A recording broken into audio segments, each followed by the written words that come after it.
Coming up. As a clinician, I highly would not recommend doing this. If anyone's attempting or thinking to do this, please don't.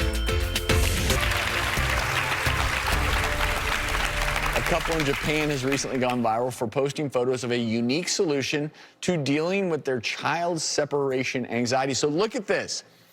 What do you think? See anything unusual at all? Well, I see mom in front of the gate, the child gate. But that is not mom. That is a life-size replica cutout of mom. Look how happy he looks. He's so, now. yeah, and so what they decided to do, and I haven't seen this, but they decided because this child had so much separation anxiety, whenever mom would leave his sight, that they built this replica, and he's happy as long as the replica or mom is there.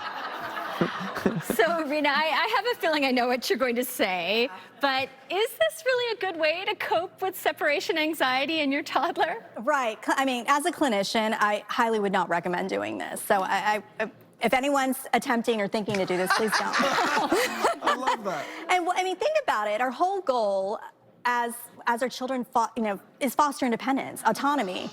So imagine this poor child right there thinking mom, right, is right there, and he's like, "Hi, mama," and he gets no response from mom. And what happens to him? He's not getting that relationship, that feedback that you need, that reciprocity. And we're fostering dependence then. So my recommendation is please don't try this at home.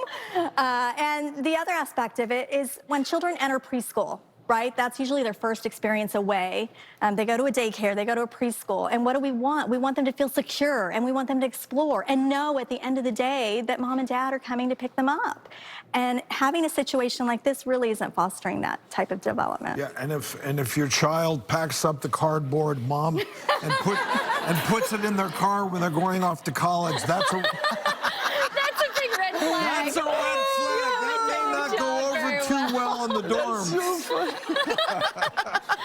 No, and I also think that kids catch on. Like, this is a really cute little gimmick for a day or two. It's but like when, mom is but awful when he's, quiet. yeah, when he keeps Why looking hasn't back she for said approval and anything? she's not interacting with you, And you're that's where going to you're feel gonna do pretty some cheated damage. pretty Right. quickly. And then That's that's where it will do some emotionally very long-term damaging, damage. too, I would imagine. Absolutely. And Well- I think it's kind of normal. Like, when my kids were little, they're supposed to feel a little bit of separation anxiety because developmentally they have to teaching learn to that cope with security. that. But Right. by all accounts, when mom's gone, this child loses Right. his marbles in a bad way. And so might there be a few situations where this, I mean, just for like 15, 20 seconds, if you have a bunch of people in a nearby room, and I actually... But why not use a teddy bear? Why not use a blanket, right? There's kids who have security Like a things, lovey, some loveys, sort of right? security But blanket. not a replacement. That helps. A pet. That'll be Now that I know this works, Now they'll do a I'm cardboard ordering 3 I know, life-size I was gonna replicas say, of the wheels myself. are They're going to turning be for planted all over the Travis right house. now. I will, you know, every TV is going to be set to the doctors permanently. Daddy will be there 24/7. But I completely appreciate what you're saying, and I think this whole concept of separation anxiety has honestly become a bigger deal for parents sometimes nowadays.